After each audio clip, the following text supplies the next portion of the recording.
Le soleil brillait de mille feux, les oiseaux chantaient, Okanji prospérait, la nature était en parfaite harmonie. C'était le cœur de l'Afrique, un endroit où la vie sauvage et les humains coexistaient en paix. De vastes plaines s'étendaient à perte de vue, offrant un spectacle à couper le souffle. Elle rencontrait des montagnes imposantes, des cascades rugissaient, créant une symphonie naturelle.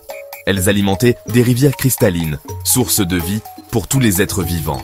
Le peuple d'Okanji vivait en harmonie. Il respectait la terre. Il honorait ses ancêtres avec des rituels sacrés. La vie était une fête. La musique emplissait l'air, unissant tout le monde dans la joie. Les tambours résonnaient à travers les vallées, racontant des histoires anciennes. Des histoires étaient partagées sous les étoiles.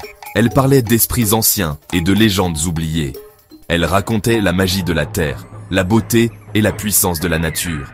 Du plus jeune enfant au plus ancien, chacun comprenait. Okanji était spécial, un trésor à préserver. C'était un lieu de paix, où chaque jour apportait une nouvelle bénédiction. C'était un lieu de pouvoir, riche en histoire et en culture. Le palais se dressait fièrement. Il était taillé dans la pierre rouge. Il surplombait le royaume. Des sculptures complexes ornaient en ses murs. Elles racontaient les histoires des anciens souverains. Elles murmuraient l'histoire d'Okanji. À l'intérieur du palais, la reine Amara régnait. Elle était sage et juste. Son cœur était pur. Elle écoutait son peuple. Elle le guidait d'une main douce. Le palais était un lieu d'apprentissage. Les érudits se rassemblaient. Ils étudiaient d'anciens parchemins. Ils partageaient leurs connaissances. Les artisans créaient de magnifiques objets. Leur travail reflétait l'esprit d'Okanji. Le palais était le cœur d'Okanji. Il palpitait de vie. Il maintenait le royaume uni. Une obscurité se répandit, enveloppant tout sur son passage. Elle rampait à travers le pays, silencieuse et implacable. Les plantes se flétrissaient. Les animaux se taisaient, terrifiés par cette force inconnue. La peur s'emparait du peuple, les cœurs battant à l'unisson dans l'angoisse. Les anciens parlaient d'une vieille prophétie, transmise de génération en génération. Elle parlait du cœur flétri, une entité maléfique redoutée depuis des siècles.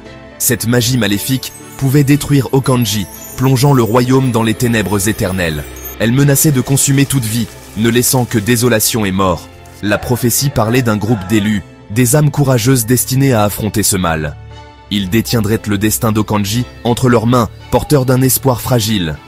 La reine Amara ressentait une profonde tristesse, son cœur lourd de responsabilité. Elle savait ce qu'elle devait faire pour sauver son peuple. Elle fit appel aux plus courageux du pays, ceux dont le courage était inébranlable. Elle avait besoin de héros, des âmes prêtes à tout sacrifier. Elle choisit ses champions avec sagesse, chaque décision pesant lourdement. Parmi eux, sa propre nièce, la jeune Nara. Nara était vive d'esprit et déterminée.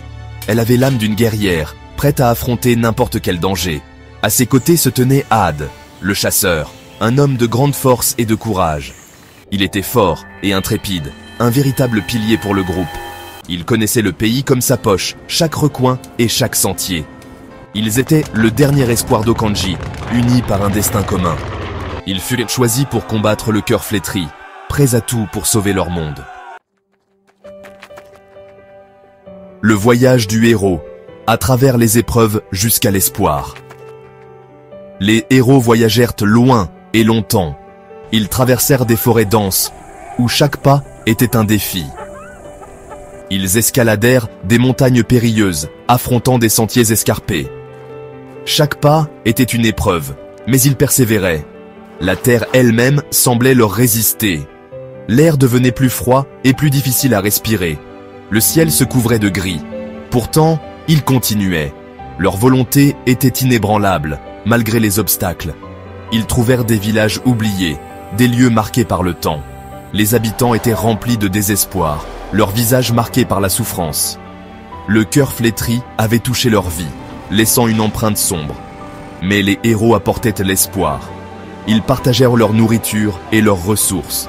Ils offraient des paroles de réconfort, des mots qui réchauffaient les cœurs. Ils rappelaient au peuple la force d'Okanji, une force qui réside en chacun. Ces petits actes de bonté nourrissaient leurs esprits et ravivaient leur espoir. Ils savaient qu'ils n'étaient pas seuls dans ce combat, qu'ils étaient unis. Ils portaient les espoirs d'Okanji, et avec eux, l'avenir semblait plus lumineux.